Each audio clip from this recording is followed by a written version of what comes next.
সকাল থেকে সন্ধ্যা পর্যন্ত মেয়েদের কত না কাজ। কিন্তু সবকিছু তো আর ভিডিওর মধ্যে ধারণ করা সম্ভব হয় না। যতটুকু পেরে উঠি ততটুকুই আপনাদের সাথে শেয়ার করার চেষ্টা করি। আসসালামু আলাইকুম, সবাই কেমন আছেন? প্রত্যেক দিনের মতো আজকেও সকাল থেকে সন্ধ্যা পর্যন্ত অনেক কাজ করলাম। তার ভেতরে আপনাদের সাথে কিছু শেয়ার করব।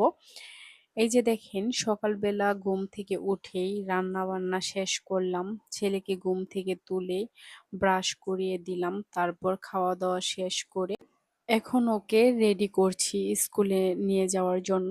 তো আমিও এখানে রেডি হয়ে চলে আসছি। আর দেখা গেছে ওকে গুছাতে অনেক সময় লেগে যায়, কারণ ও অনেক দুষ্টামি করে। তো এখন ভালো ছেলের মতো বসে পড়েছে। এখন আমি ওকে একটু ক্রিম লাগিয়ে দিচ্ছি, তারপর মাথায় একটু তেল দিব। আমরা গ্রামের মধ্যে থাকি, তাই দেখা গেছে স্কুলও বেশি দূরে না, পাশাপাশি আছে। তো যেতে ৫ মিনিট কি ১০ মিনিট লাগে। ওকে নিয়ে চলে যাই। কিন্তু স্কুলটা ততটা গুছানো না। তো ওকে আমি ৪ বছরের সময় স্কুলে দিয়ে দিয়েছিলাম। সেইজন্য এই ১ বছর কি ২ বছর এই স্কুলেই ১ম আমি ওকে স্কুলে যাওয়াটা শিখাতে চাই। সেইজন্য বাড়ির কাছেই দিয়েছি। তারপর একটা ভালো স্কুলে দেওয়ার চেষ্টা করব। কারণ বাচ্চারা যে পরিবেশে বড় হবে সেই পরিবেশের সাথে মানিয়ে উঠতে পারবে। তো যেরকম পরিবেশে ওকে দেব সেভাবেই ছোট থেকে বড় হবে। তো সেইজন্য আমি এখানে ১ম ওকে স্কুলটা শিখাচ্ছি। কারণ ওর ধৈর্য খুবই কম। দেখা গেছে ১ ঘন্টা চলে গেলেই বলে, "আম্মু বাড়িতে চলে যাবো।" তো যদি দূরে থাকতাম তাকে তো বাধ্যতামূলক ওখানে রাখতেই হতো। কান্নাকাটি করুক আর যাই করুক। কিন্তু বাড়ির কাছে দিয়েছি, এখানে যখন ইচ্ছে যে যাচ্ছে আবার আসছে। এখানে কোনো বাধ্যবাধকতা নেই। কারণ ও ছোট, মাত্র ৪ বছর বয়সে ওকে দিয়েছিলাম। তো এখন ১ বছর প্রায় চলেই যাচ্ছে। যে দেখেন, ওকে আমি রেডি করে নিয়েছি। তারপর লাইট অফ করে অ্যাকোয়ারিয়ামের লাইটটা অন করে তারপর আমরা বেরিয়ে পড়লাম। এখন ও হাঁটতে, হাঁটতে চলে যাচ্ছে। এই যে সেই স্কুল, যেখানে সে সব বাচ্চাদের সাথে বসে পড়ালেখা করে। তো ও স্কুলে আসার জন্য সকাল থেকেই নাচানাচি করে যে স্কুলে যাবে। তো তারপর স্কুলে পড়ালেখা করার পর ২ ঘন্টা পর যখন বাড়িতে আসলো, তখন আমি নুডলস সিদ্ধ করে রেখে গিয়েছিলাম। সেটা একটু ডিম দিয়ে ভেজে দিয়েছি। আর এখানে আমি ঝালমুড়ি বানানোর জন্য মসলা বেটে নিচ্ছি। আর ১ম এ বেটে নিয়েছিলাম নারিকেল কুড়িয়ে। তারপর এখানে আদা, জিরে, রসুন আ এগুলো আমি বেটে নিয়েছি। কারণ দেখা গেছে কি, ও যখন আসছিল স্কুল থেকে তখন ঝালমুড়ি দেখে বলছিল, "আম্মু আমি ঝালমুড়ি খাবো।" কিন্তু ঝালমুড়ির কাছে যখন গেলাম তখন দেখলাম ঝালমুড়ির মসলাটা এত বাজে গন্ধ। তো সেইজন্য আমি ওকে খেতে দেইনি। বলেছিলাম যে, "বাড়িতে গিয়ে আমি তোমাকে বানিয়ে দেব।" তাই এসেই লেগে পড়লাম ঝালমুড়ির মসলা বানানোর জন্য। তো এই যে আমার বাটাবাটি শেষ, কড়াইটাও গরম হয়ে আসছে। তখনই আমি দিয়ে দিয়েছি সরিষার তেল।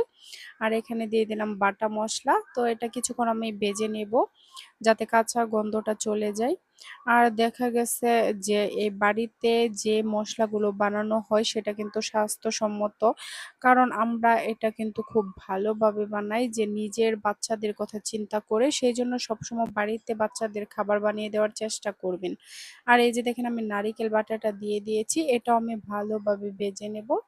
আর যখনই ভাজা হয়ে আসবে তখন আমি এখানে হলুদ গুঁড়ো, মরিচ গুঁড়ো আর লবণ দিয়ে দিব। আর মরিচটা একটু কমই দিয়েছি, কারণ আমার বাচ্চা খাবে, সে তো ঝাল খেতে পারে না।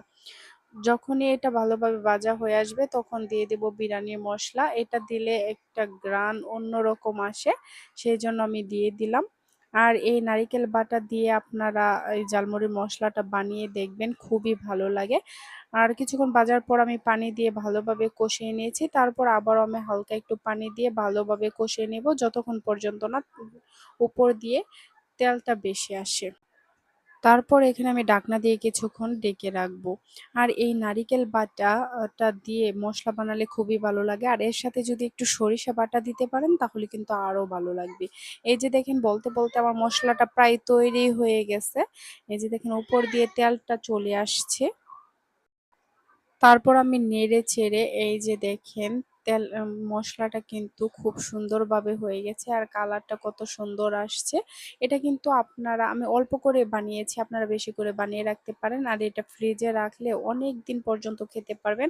আর কিছুদিন পর পর যদি তেল দিয়ে আবারও একটু উল্টে পাল্টে ভেজে নেন তাহলে কিন্তু আরো বেশি ভালো লাগবে।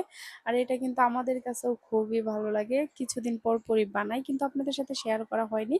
আজ ভাবলাম শেয়ার করি, সেই জন্য আমি শেয়ার করলাম। তারপর আমি একটি শুকনো বয়মে এই উম, ঝালমুড়ির মশলাটা অনেকদিন পর্যন্ত সংরক্ষণ করতে পারবো, সেই জন্য রেখে দিচ্ছি।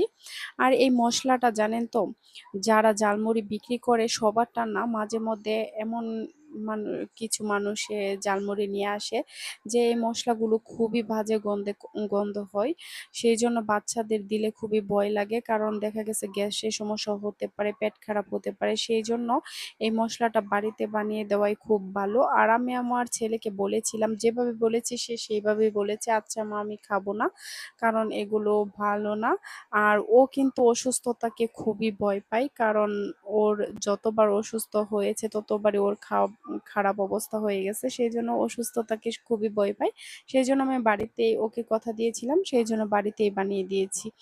তারপর সে বাড়িতে ঝালমুড়ি মাখিয়ে খেলো, তারপর ঘুমিয়েছিল। তো আপনাদের সাথে শেয়ার করতে পারিনি। এই যে দেখেন, বিকেল বেলা যখন ঘুম থেকে উঠে প্রত্যেক দিন আমাকে নিয়ে সে হাঁটতে বের হয়। তো বেশি দূর না, বাড়িতেই। আর এই যে ও একটু বিকেল বেলা অনেকক্ষণই খেলা করে, খেলা করার পর যখন হাঁটাহাঁটি শেষ হয় তখন সেই বলে যে আম্মু চলে যাব। আর যদি তার ঘোরাফেরা না শেষ হয় ততক্ষণ পর্যন্ত সে বাড়িতে যেতে চাইবে না। ও খেলা করতে খুবই পছন্দ করে, কিন্তু আমাকে ছাড়া ও কোথাও যাবে না। ও মানে যেখানেই যাক, উঠোনে যাক, গোলদরে যাক, সেখানেই সে আমাকে নিয়ে যাবে। ও আমাকে ছাড়া কোথাও যাবে না। তো এই যে দেখেন, সন্ধ্যাবেলা ও যখন কিছু একটা বিকালে নাস্তা করার পর যখন সন্ধ্যা হয় তখন তাকে বলি যে একটু পড়তে বসো, কিন্তু অনেক বাহানা করে, একটা গল্প বলো, এই দুষ্টামি সেই দুষ্টামি। তারপর সে একটু পড়তে বসে, বসার পর যখন বলি এখন লিখে ফেলো, তখন সে অনেক দুষ্টামি করার পর অবশেষে আমার কথা শুনে এবং বাড়ির কাজগুলো করে নেয়। তো ওর বয়সী বা কত হয়েছে, মাত্র 5 বছরও হয়নি। সেজন্য ওকে বেশি চাপ দিই না, যতটুকু পড়তে পারে। তো সবাই ভালো থাকবেন, সুস্থ থাকবেন। খুদা হাফেজ।